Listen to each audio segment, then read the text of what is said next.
नमस्कार विद्यार्थी मित्रांनो, तुम्हा सर्वांचं मिस्टर प्रोफेसर या ई लर्निंग प्लॅटफॉर्मवर मी स्वागत करतो. तर बघा, आज MMPचं lecture number 8. Okay, in the last lecture of MMP what we have discuss the first type.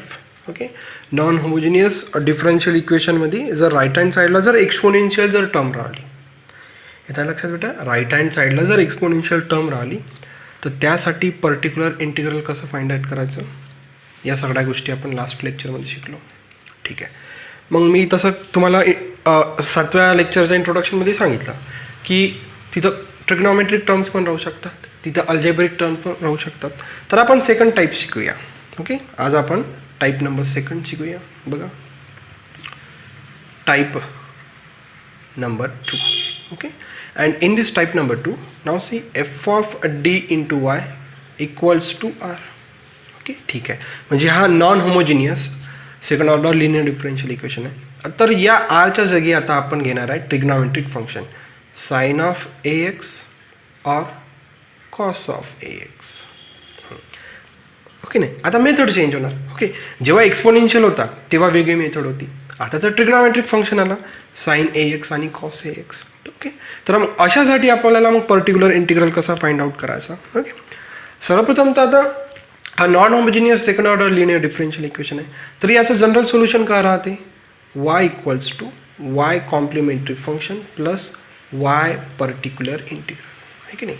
कारण की non homogeneous second order linear differential equation आहे, त्यामुळे याला कॉम्प्लिमेंटरी फंक्शन प्लस आपल्याला पर्टिक्युलर इंटिग्रल फाइंड आउट करायला लागतो. Okay, but it depends. Okay, परंतु पेपरमध्ये कसं विचारते यावर डिपेंड आहे. ओके, कॉम्प्लिमेंटरी फंक्शन तुम्हाला कोणत्याही डिफरन्शियल इक्वेशनचं कॉम्प्लिमेंटरी फंक्शन फाइंड आउट करताना तुम्हाला काही प्रॉब्लेम जाणार नाही, त्या सर्व गोष्टी मी तिथं शिकवलेल्या आहे. परंतु जर आता राईट हँड साईडला जर ट्रिग्नॉमेट्रिक फंक्शन असणार, ओके, तर मग त्याचा पर्टिक्युलर इंटिग्रल कसा फाइंड आउट करायचा. तर बघा, आपण आता ते एक सर्वप्रथम जनरल मेथड शिकूया. ओके, त्यानंतर मी मग एक्झाम्पल घेतल्यानंतर तुम्हाला मी जे काही जनरल मेथडमध्ये सांगितलेल्या गोष्टी आहे त्या सगळ्या गोष्टी तुम्हाला तिकडं बेटा क्लिअर होऊन जाणार. ओके, तर बघा, आता y particular integral equals to 1 upon f of d. Okay, suppose जर इथे राहिला आपल्याकडे साइन ऑफ ax और cos of ax. Okay, sine of ax आणि कॉस ऑफ ax. ओके, तर बघा, आता फर्स्ट स्टेप आहे याची की denominator should be the function of डीचा स्क्वेअर.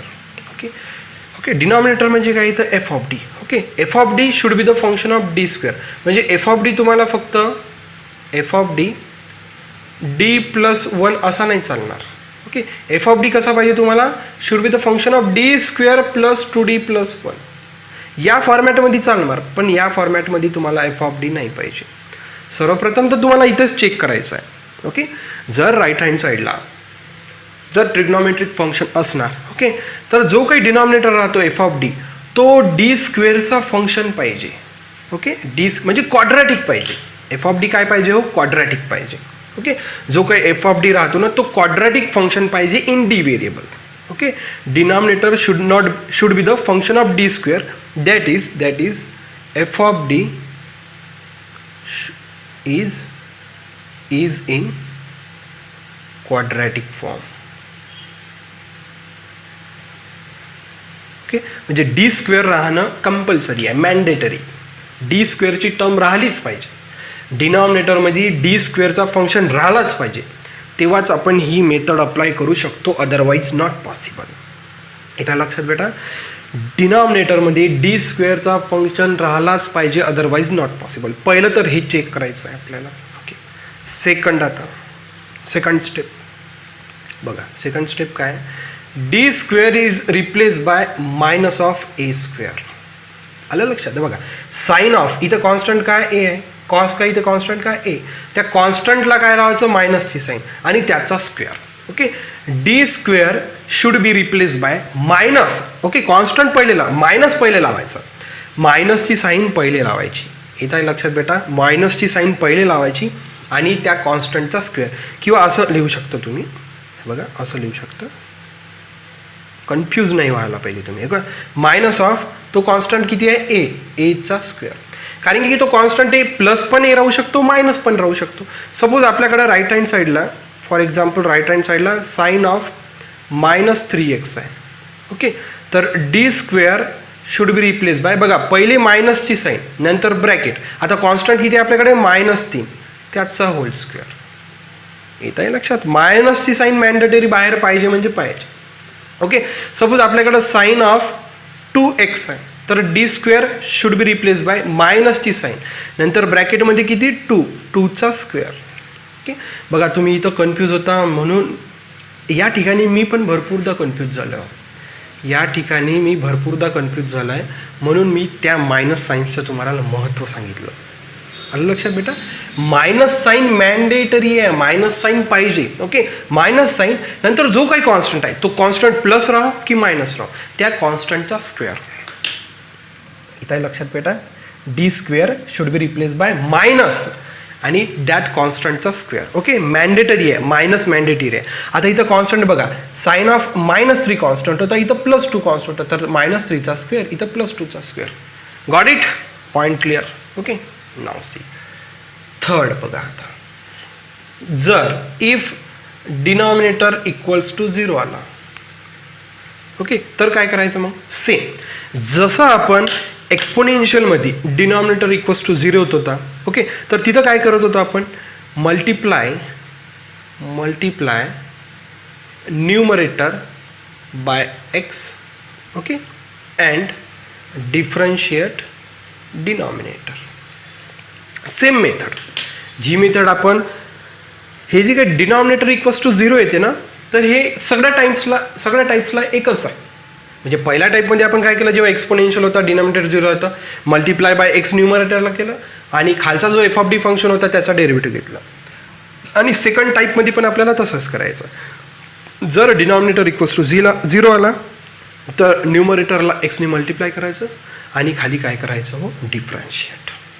इथं लक्षात बेटा. ओके, ही झाली बेटा सगळी जनरल इन्फॉर्मेशन.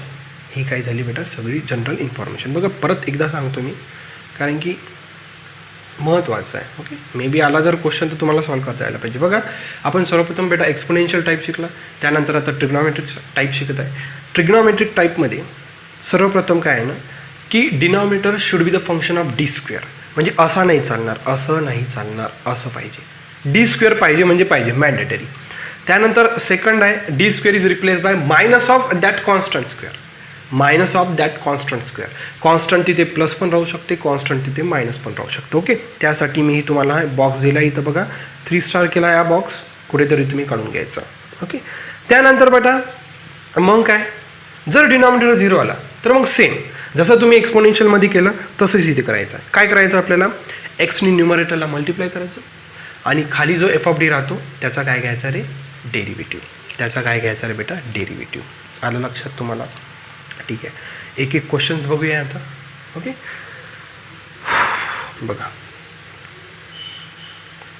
ओके, याही लेक्चरमध्ये मला वाटते जवळपास हाच टाईप चालणार. आलं लक्षात. तर बघा एक्झाम्पल नंबर फर्स्ट. ठीक आहे, बघा एक्झाम्पल नंबर फर्स्ट.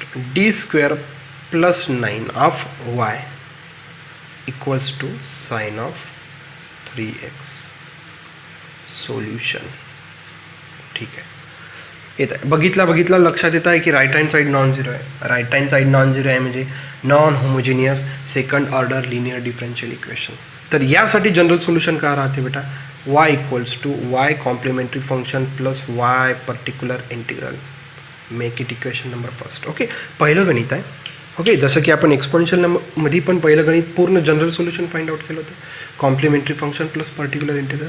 याही टाईपमध्ये आपण काय करायचं ना, पहिलं गणित तुम्हाला पूर्णपणे मी सॉल्व करून देण्याचा प्रयत्न करणार. नाव सी बेटा. ओके, आता बघा given D square plus 9 into y equals to sine of 3x. Okay, हा झाला बेटा तुमचा गिवन डिफरन्शियल इक्वेशन. आलं लक्षात. आता बघा या गिवन डिफरन्शियल इक्वेशनचा आपल्याला सर्वप्रथम काय फाइंड आउट करावं लागणार आहे कॉम्प्लिमेंटरी फंक्शन. तर कॉम्प्लिमेंटरी फंक्शन फाइंड आउट करताना राईट हँड साईड काय पाहिजे रे 0 पाहिजे. ओके, हा गिवन होता काही हरकत नाही. हा तुमचा गिवन डिफरन्शियल इक्वेशन होता, परंतु आपली अट आहे कॉम्प्लिमेंटरी फंक्शन फाइंड आउट करायचं आहे म्हणजे राईट हँड साईड 0 पाहिजे, तर मग आम्ही राईट हँड साईड 0 लिहून घेतली, काही हरकत नाही. आता बघा d² प्लस 9 0/y0, ठीक आहे. Therefore d² equals to -9, therefore d² equals to बघा -1 आणि 9ला कसं लिहू शकता तुम्ही 3चा स्क्वेअर. ओके, आणि बघा -1 म्हणजे किती हो, -1 म्हणजे आयचा स्क्वेअर, -1 म्हणजे किती आयचा square. Therefore d² equals to -1च्या जागी काय लिहायचं आता I², 3चा स्क्वेअर, काही हरकत नाही. बघा कॉम्प्लिमेंटरी फंक्शन फाइंड आउट करायचं आहे, सर्वप्रथम आपल्याला रूट्स फाइंड आउट करावं लागणार आहे. Therefore d equals to +-I3. Okay, तर बघा d इक्वल्स टू याला असं लिहू शकतो का आपण 0 +-I3. याला असं का बरं लिहितो माहिती आहे का मी नेहमी, कारण की अल्फा +-I बीटा. ओके, हे झाले कॉम्प्लेक्स, हे कोणते रूट्स झाले कॉम्प्लेक्स रूट्स. ओके, +-I3 हा कोणता रूट झाला बेटा कॉम्प्लेक्स रूट्स. तर कॉम्प्लेक्स रूटचा हा जनरल फॉर्म आहे. आता बघा अल्फा इक्वल्स टू 0 आला, आता रिलेट करा, अल्फाच्या जागी किती आहे 0, बीटाच्या जागी किती आहे 3, अल्फा इक्वल्स टू 0 आणि बीटा इक्वल्स टू 3. तर अल्फा आणि बीटाची मी व्हॅल्यू काढण्यासाठी मी या +-I3ला 0 +-I3 लिहिलं आणि त्यानंतर स्टँडर्ड कॉम्प्लेक्स रूटसोबत मी कम्पेअर केलं. ओके, का बरं असं केलं, कारण की जेव्हा कॉम्प्लेक्स रूट असतात तेव्हा त्याचा कॉम्प्लिमेंटरी फंक्शन असतो e⁴x ब्रॅकेटमध्ये c1 sin of βx plus c2 cos of βx. Okay, आता बघा साइन βx cos βx इकडे तिकडे झाला तरी चालतो, आलं लक्षात. बघा वाय कॉम्प्लिमेंटरी फंक्शन आलं लक्षात बेटा. कॉम्प्लेक्स रूट्समध्ये जो काही सोल्युशन असतो ना, तर इथे अल्फा आणि बीटा असतो, म्हणून मी अल्फा +-I बीटा या स्टँडर्ड कॉम्प्लेक्स रूटसोबत मी ते कम्पेअर करतो, म्हणून मी 0 ॲडजस्ट केलं, आलं लक्षात. आता बघा अल्फाची व्हॅल्यू किती हो 0 × x, c1 साइन ऑफ बीटाची व्हॅल्यू किती हो 3x plus c2 cos of बीटाची व्हॅल्यू किती 3x. Okay, e⁴0x 1. Okay, therefore y complementary function equals to ब्रॅकेटमध्ये c1 sine of 3x plus c2 cos of 3x. Okay, याला म्हणा equation number 2. ठीक आहे, कॉम्प्लिमेंटरी फंक्शन तुम्ही इझिली फाइंड आउट केलं. ठीक आहे, कॉम्प्लिमेंटरी फंक्शन तुम्ही इझिली फाइंड आउट केलं. मग आता लक्ष कुठे द्यायचं आपल्याला, पर्टिक्युलर इंटिग्रल. कुठे लक्ष द्यायचं बेटा, y particular integral equals to 1/f(d). Okay, इथे किती आहे आपल्याकडं साइन ऑफ 3x. ओके, आता आपल्याला f(d) आपल्याकडे किती आहे माहीत आहे आपल्याला, हा झाला तुमचा f(d) आहे की नाही, हा झाला तुमचा f(d) किती आहे आपल्याकडं d² + 9 × sine of 3x. Okay, first step काय चेक करायचे की डिनॉमिनेटरला d² फंक्शन पाहिजे म्हणजे पाहिजेच, आणि तुम्ही बघू शकता डिनॉमिनेटरला हा आहे d² फंक्शन.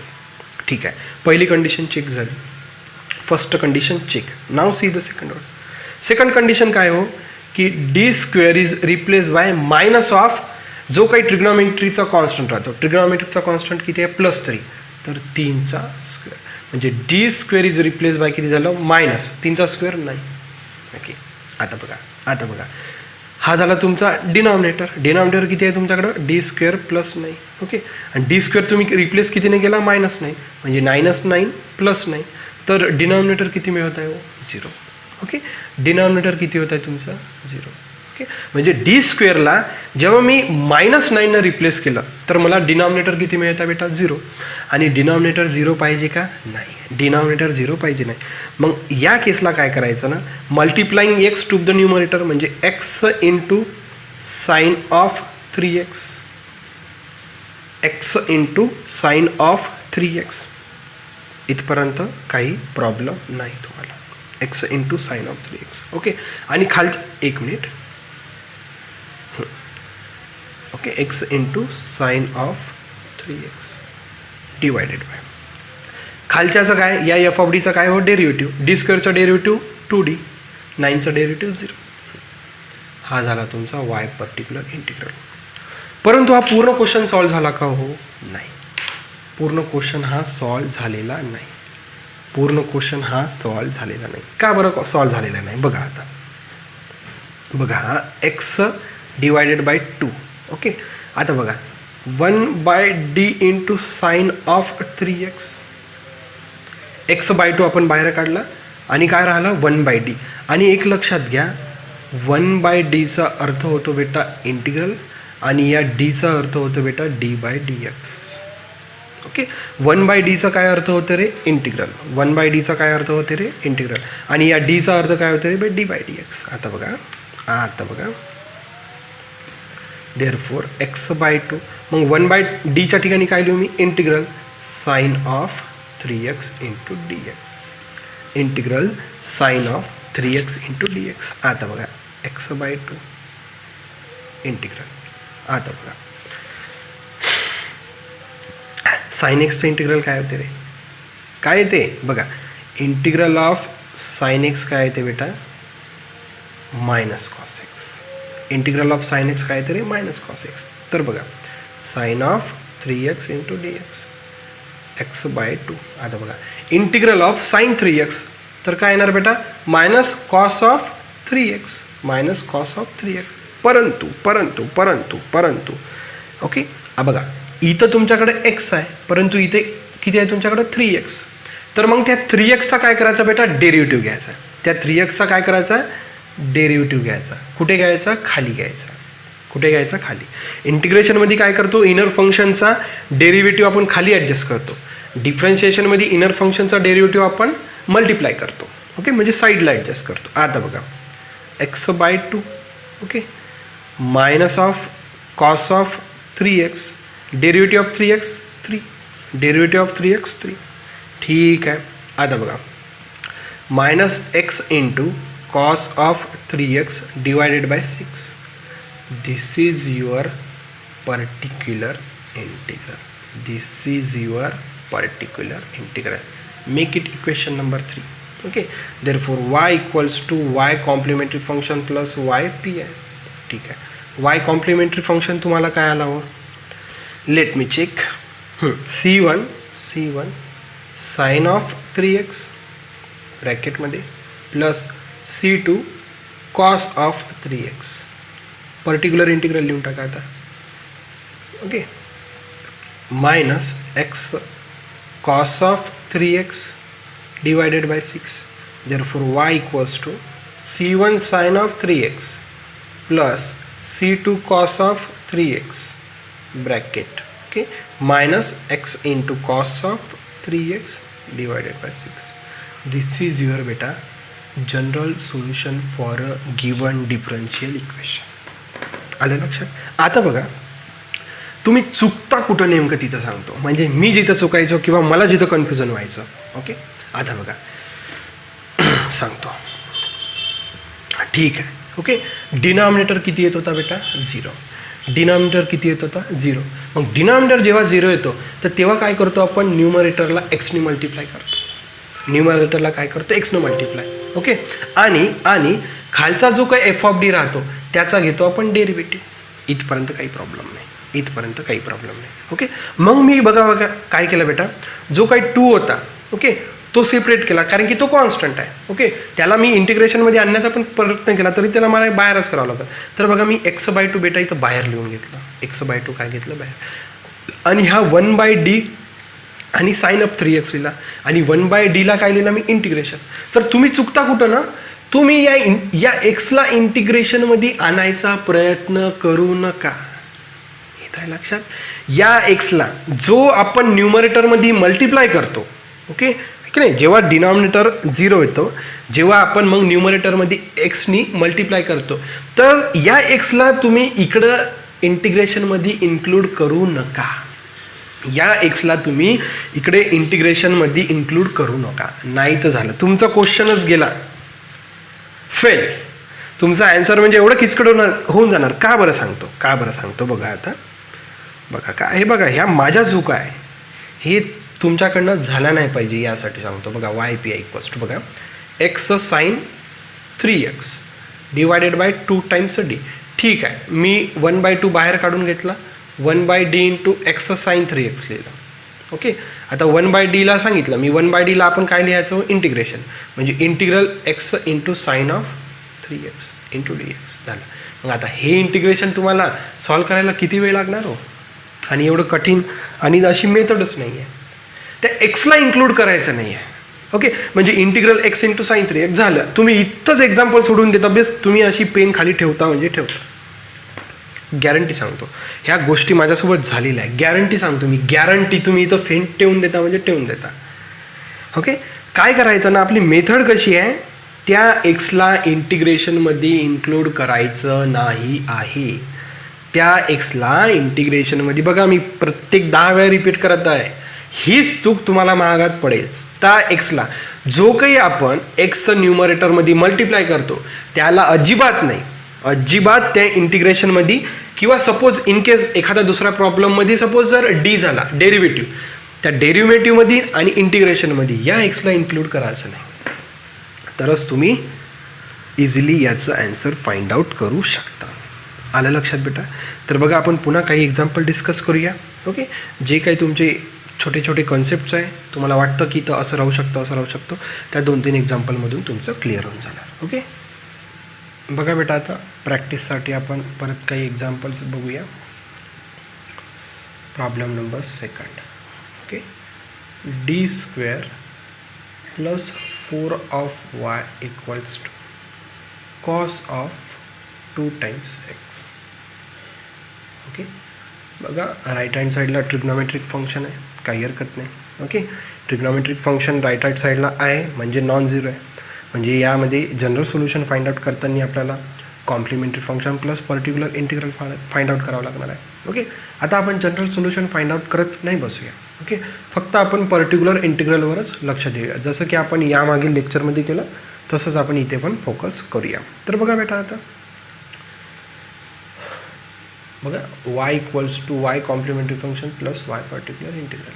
ओके, हा झाला general solution. Okay, but we have to total focus on ypi. ypi = 1/f(d) × cos of 2x. ठीक आहे, आता फंक्शन इन डी तुमच्याकडे काय आहे हो, d² + 4 × cos of 2x. पहिली गोष्ट तर आपल्याला ही चेक करणं आहे की डिनॉमिनेटरमध्ये d² टर्म प्रेझेंट आहे की नाही.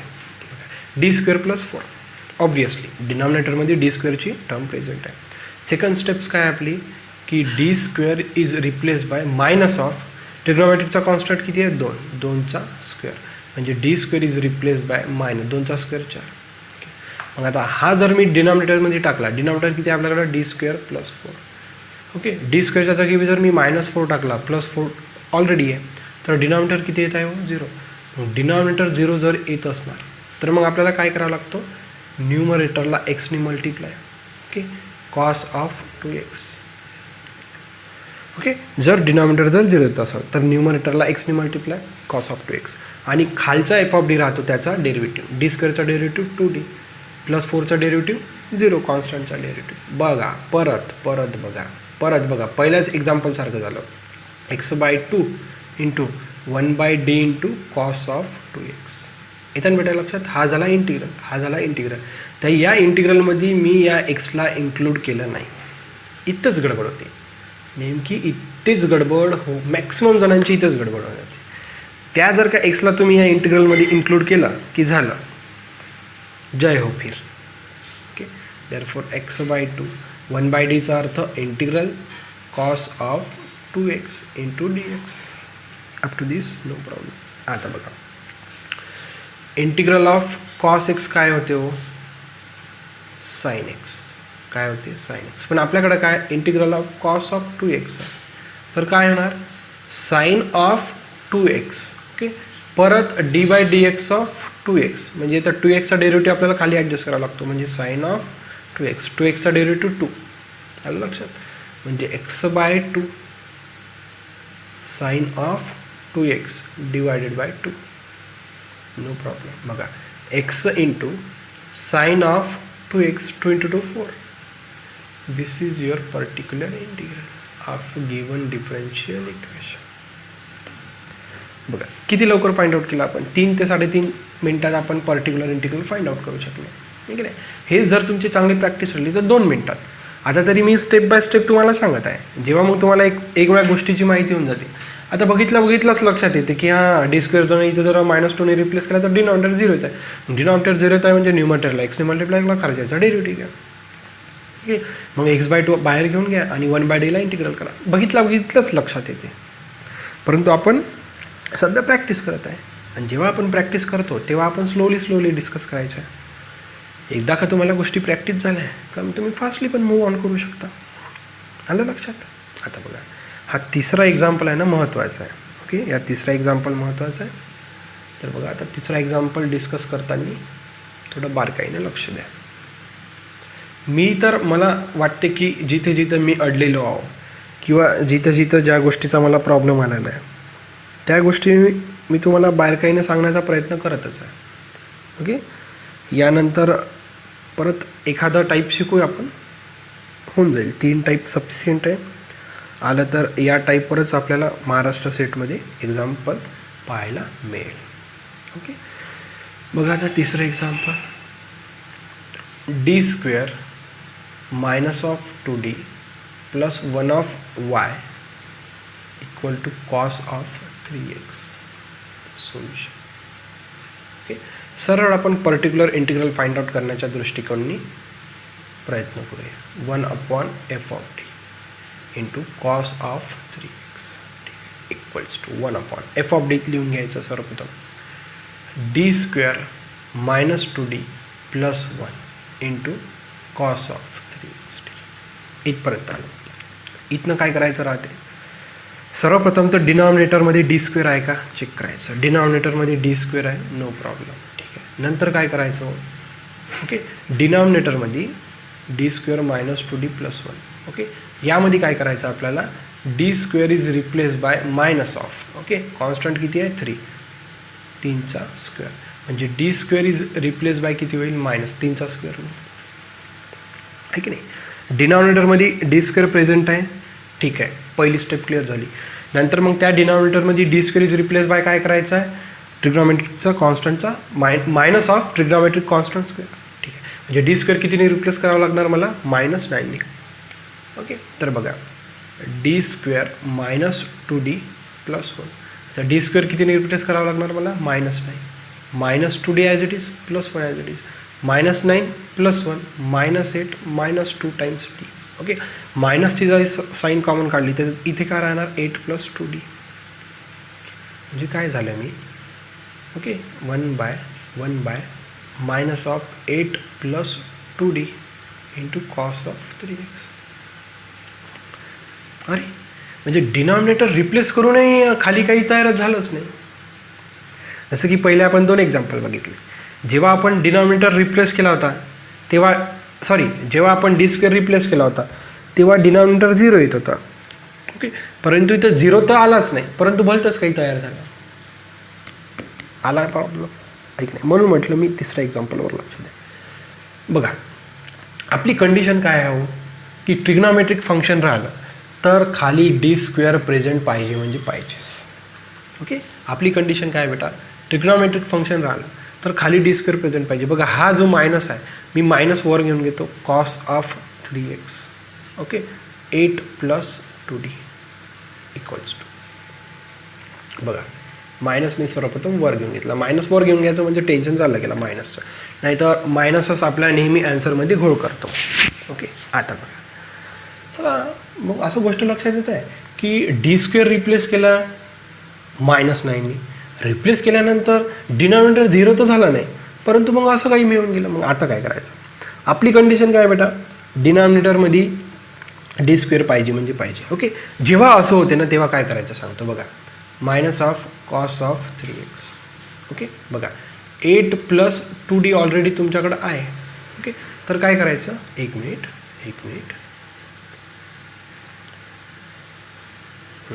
मायनसला मायनस असाही लिहू शकता किंवा मायनस. बघा, cos of 3x / 8 + 2d तुमच्याकडे ऑलरेडी आहे. तर काय करायचं, 8 - 2dनी इथे मल्टिप्लाय करायचं आणि 8 - 2dनी वर मल्टिप्लाय करायचं. इथे लक्षात. ओके, 8 + इथं 2d होता, इथे प्लस होता म्हणून आपण मायनसनी इथे मल्टिप्लाय केलं. ओके, जस्ट आपण मधातली मायनस साईन केली आणि त्याच टर्मने आपण काय केलं, वर मल्टिप्लाय केलं. ओके, इक्वेशन स्टेबल राहण्यासाठी आपण जे काही गोष्ट खाली मल्टिप्लाय करतो ती वर मल्टिप्लाय करायला लागतो, साहजिक आहे. ओके, आता बघा हा मायनस, ओके, हा मायनस ॲज इट इज ब्रॅकेटमध्ये घ्यायचं.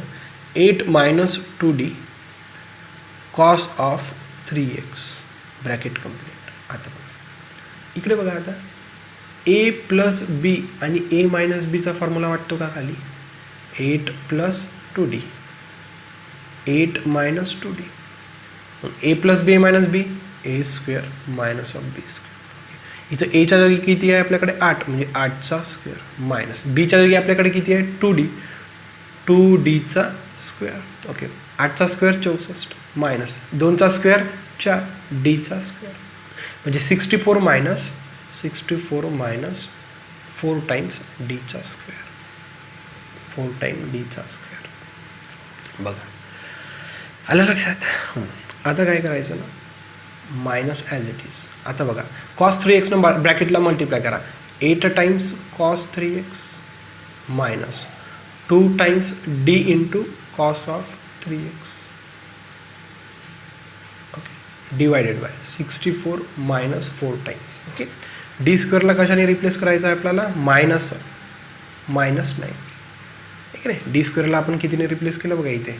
-9, ओके. आता बघा इथं डी स्क्वेअरला जर मी -9ने रिप्लेस केला, कारण की मला डिनॉमिनेटरमध्ये मला काय मिळालं होतं? 8 प्लस 2d, परंतु मला डिनॉमिनेटरमध्ये डी स्क्वेअरची टर्म कंपल्सरी असणं गरजेचं आहे. म्हणून मी काय केलं, हा जो टर्म राहते याच्या मधात मायनसची साईन घ्यायची, तो खालीवर मल्टिप्लाय करायचा, ओके. त्यानंतर मग तो कॉस 3x आपण सेपरेट करून घेतला, ओके. आता इक्वल्स टू बघा आता minus as it is 8 into cos of 3x, okay, minus 2. आता मी पहिलेच सांगितलं हा डी म्हणजे काय राहतो रे? d/dx. डी म्हणजे काय राहतो रे? d/dx. आता सांगा मला कॉस 3x चा डेरिव्हेटिव्ह काय राहतो रे? Minus of sine 3x, okay. परत 3x चा डेरिव्हेटिव्ह घ्यायला लागतो, तो किती राहणार मग? 3. येत आहे लक्षात? तो किती राहणार मग? 3 डिवायडेड बाय 64. 9 चौक बघा, मायनस मायनस प्लस, 9 चौक 36 equals to minus of 8 of cos of 3x. बघा 2 into 3 6, minus minus get plus, म्हणजे 6 times sine of 3x divided by किती रे बेटा? 100. 64 plus 36. This is your particular integral for given differential equation.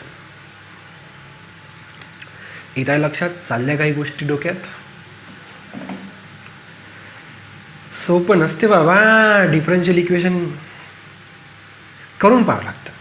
गोष्टी जर करून पाहिल्या तर सोपं आहे. बघा मी परत एकदा सांगतोय, कारण की मी जिथे कन्फ्यूज झालो तिथं मला तुम्हाला कन्फ्यूज करायचं नाही आहे. बघा परत एकदा सांगतो, व्यवस्थित ऐका. आता आपण एकदा पेन पण चेंज करून घेऊ. बघा y equals to F of D into cos 3x इथपर्यंत काही प्रॉब्लेम नाही. हा मी एफ ऑफ डी लिहून घेतला, ठीक आहे. पहिली कंडिशन काय राहते? ट्रिग्नॉमेट्रिक राहिला तर एफ ऑफ डीमध्ये डी स्क्वेअर पाहिजे. डी स्क्वेअर उपलब्ध आहे, काही प्रॉब्लेम नाही, ओके. मग डी स्क्वेअर जर उपलब्ध राहिला तर आपण काय करतो? डी स्क्वेअर, ओके, या डिनॉमिनेटर आता चेक करत आहे आपण 0 येतो काय का. तर D square is replace by केला आम्ही मायनस ऑफ कॉन्स्टंटचा स्क्वेअर. तर D square equals to replace किती होणार? -9, ओके. मग या एफ ऑफ डीमध्ये मी -9 काय केला? रिप्लेस केला डी स्क्वेअरने. तर मला हे मिळालं, मग मी काय केलं? हे इथे लिहून टाकलं, minus of 8 plus 2d, okay. D square replace करून फायदा काहीच नाही झाला. डी स्क्वेअर रिप्लेस करून काहीच फायदा नाही झाला, कोणतीच टर्म एलिमिनेट नाही झाली. परंतु ट्रिग्नॉमेट्रिक असल्यानं आपल्याला एक गोष्ट कंपल्सरी आहे की आपल्याला खाली डी स्क्वेअरची टर्म पाहिजे म्हणजेच पाहिजे, खाली डी स्क्वेअरची टर्म पाहिजे म्हणजे पाहिजेच. मग मी काय केलं? याची मधातली साईन चेंज करून बघा इथे मायनस घेतलं आणि इथे मायनस, म्हणजे मधातली साईन मी प्लसचं मायनस केलं. जर मायनस असतं, जर 4 मायनस 3d असतं तर मी 4 प्लस 3dने खालीवर मल्टिप्लाय केलं असतं, ओके. प्लस आहे म्हणून मी मायनस नाही केलं.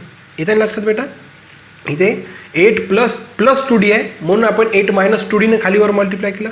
जर 8 मायनस 2d असता तर 8 प्लस 2dने आपण खालीवर मल्टिप्लाय केलं असतं, ओके. ओके. आता बघा हा 8 - 2D बेटा व्यवस्थित मल्टिप्लाय केला वर. ओके, काही प्रॉब्लेम नाही. ठीक आहे. ओके, नंतर काय केलं बघा, हा बघा मायनसचा साईन विसरायचा नाही. बघा ही मायनसची साईन मी इथे लिहिली. ओके, मग मी ब्रॅकेट केलं 8 - 2D लिहिलं आणि cos of 3x लिहिलं. ओके, नंतर मग हवा इथं a + b a - b मला वाटत आहे a + b - b, तर मी 8 + 2d 8 - 2d लिहिलं. a + b a - b चा फॉर्म्युला a² - b². a च्या जागी 8 आहे, b च्या जागी 2d आहे. मग 64 - 4d² मला मिळालं. 64 - 4d² मला मिळालं. ओके, नंतर काय केलं बेटा मी या 8 - 2dला मी cos 3x ने मल्टिप्लाय केलं. बघा इथं cos 3x ने मल्टिप्लाय केलं, इथे cos 3x ने मल्टिप्लाय केलं, काही प्रॉब्लेम नाही. 64 मायनस परत मग आपल्याला इथं d² मिळाला.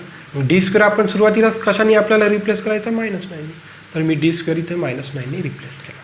इथपर्यंत काही प्रॉब्लेम नाही. आणि मी तुम्हाला सुरुवातीलाच सांगितलं की हा d म्हणजे d/dx, d म्हणजे d/dx. ओके, आणि 1/d म्हणजे इंटिग्रल ऑफ dx. तर d होता. ओके, d म्हणजे काय डेरिव्हेटिव्ह. मग आपल्याला cos 3x चा डेरिव्हेटिव्ह घ्यायचा आहे. cos 3x चा डेरिव्हेटिव्ह -sin 3x. परंतु आपल्याला पुन्हा फंक्शन तिथं दिसत आहे, तर डेरिव्हेटिव्हमध्ये काय करायचं, इनर फंक्शनचा साईडमध्ये डेरिव्हेटिव्ह घेतो. म्हणून मी मल्टिप्लाय बाय 3x डेरिव्हेटिव्ह घेतला 3 आला. ओके, मग काही नाही, जस्ट कॅल्क्युलेशन केलं. बघा हा मायनस इथे झाला प्लस. ओके, 2 × 2 झाला 3 आणि 64 आणि 36 झाला 100. ओके, तर अशा प्रकारे जर तुम्ही मेहनत घेतली तर मला वाटते कठीण अशी कोणती गोष्ट मला वाटत नाही. परंतु अशा प्रकारे तुम्हाला बेटा मेहनत घ्यावी लागणार आहे. ओके, तर बघा एक परत आपण 2 छोटे प्रॉब्लेम डिस्कस करूया, नंतर हा लेक्चर आपण इथे संपवूया. ओके, परत आपण छोटे 2 प्रॉब्लेम डिस्कस करूया. तर बघा बेटा प्रॉब्लेम नंबर 5 म्हणजे हा टोटली टाईप कंप्लीट होऊन जाणार. बघा d² + a² of y equals to cos of ax equals to cos of ax. बघा सरळ आपण पर्टिक्युलर इंटिग्रल फाइंड आउट करायला जाऊया.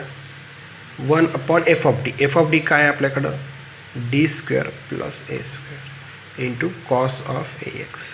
पहिली कंडिशन की डिनॉमिनेटरमध्ये d² ची टर्म आहे, प्रेझेंट आहे. ओके, मग काय करायचं, मग d² + a² हा झाला डिनॉमिनेटर. या डिनॉमिनेटरमध्ये मला d² इज रिप्लेस बाय करायचा आहे मायनस ऑफ कॉन्स्टंट किती आहे a, किती आहे a². d² कशाने रिप्लेस करायचा, -a². जर d²च्या जागी मी -a² घेतला प्लस a² ऑलरेडी प्रेझेंट आहे तर 0 येत आहे. म्हणजे डिनॉमिनेटर किती बनत आहे, 0. आणि आपल्याला डिनॉमिनेटर 0 पाहिजे नाही. मग काय करायचं, एक्सने आपण न्यूमरेटरला मल्टिप्लाय केलं, cos of ax as it is. Okay, खालच्याचा काय घ्यायचा डेरिव्हेटिव्ह 2 × d इक्वल्स टू.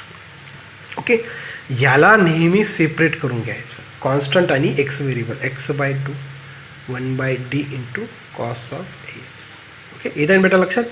या इंटिग्रलमध्ये या एक्सला इन्क्लूड करायचं नाही, therefore x/2 integral of cos of ax into dx equals to x/2.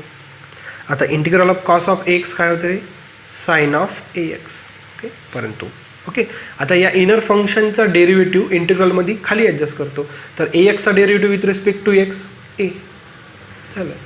Answer काय आलं, x sin of ax divided by 2 × a. This is nothing but your y particular integral. येतं लक्षात, simple problem होता. Okay, परत एक असाच simple problem बघूया. बघा आता मी परत तेच गोष्टी नाही सांगणार बेटा, कारण की बरंच मी एक्सप्लेन केलं आहे, कारण की पूर्ण लेक्चरच मी कुर्बान केलं आहे तुमच्यासाठी. बघा d² + a² of y equals to cos ax होता, तर आता आपल्याकडं sin of ax आहे. सोल्युशन चलो, y particular integral equals to 1/f(d). d² + a², this is our f(d), sin of ax. First condition to check की डिनॉमिनेटरमध्ये d² आहे, d² आहे, काही प्रॉब्लेम नाही. मग तो जो काही डिनॉमिनेटर राहते त्या डिनॉमिनेटरमध्ये d² रिप्लेस करायचा आहे मायनस ऑफ कॉन्स्टंट किती आहे a². जर इथे मी कॉन्स्टंट d² -a² ने रिप्लेस केला तर डिनॉमिनेटर 0 येत आहे. मग डिनॉमिनेटर 0 नाही आहे म्हणून मी एक्सनी वर मल्टिप्लाय केलं. ओके, आणि खाली डिराईव्ह केला. एक्सनी वर मल्टिप्लाय, खाली डेरिव्हेटिव्ह. परत मग या एक्सला इंटिग्रलमध्ये इन्क्लूड होऊ द्यायचं नाही. देअरफॉर x/2 बाहेर, 1/d into sine of ax. This replies x/2 integral sine of ax into dx. x/2 integral of sine of ax काय होते हो, ब्रॅकेटमध्ये minus of cos of ax. परंतु इनर फंक्शन या एक्सचा डेरिव्हेटिव्ह घेतला तर ए येतो, तो खाली ॲडजस्ट करायचा. म्हणजे आन्सर काय आला, -x into cos of ax divided by 2 times A. This is your particular integral for a given differential equation. इथं लक्षात बेटा, असं असते बाबा, मेहनत घ्यावी लागते. बिना मेहनतीची तुम्ही म्हणसाल फक्त मी व्हिडिओ बघतो, सरांचे फक्त व्हिडिओ बघणार, सर जे शिकवणार ते फक्त मी व्हिडिओ बघूनच पास होऊ शकतो. Not possible. हा भ्रमच काढून टाका. मी व्हिडिओ बघितल्यावर, माझा व्हिडिओ बघितल्यावर, ओके, त्यानंतर तुम्ही नोट्स तयार करायची, माझ्या व्हिडिओवर नोट्स तयार करायची. ओके, आणि नोट्स तयार करत असताना जे मी एक्झाम्पल्स व्हिडिओमध्ये घेतले ते स्वतः सॉल्व करून बघायचे. आफ्टर दॅट ज्या टॉपिकवर मी वर्कशीट देतो ते सॉल्व करायचं, तर तुमची सेट एक्झाम निघणे पॉसिबल आहे. अन्यथा तुम्ही म्हणसाल मी फक्त व्हिडिओ पाहून पास होऊ शकतो, तर हा भ्रम तुमच्या डोक्यातून काढून टाकावी. असं शक्य नाही. होऊ शकतं, थोडी ना थोडी तर मेहनत घ्यावी लागतं ना. आता बघा, मी पण आता व्हिडिओज बनवता, मला पण मेहनत घ्यावी लागतं.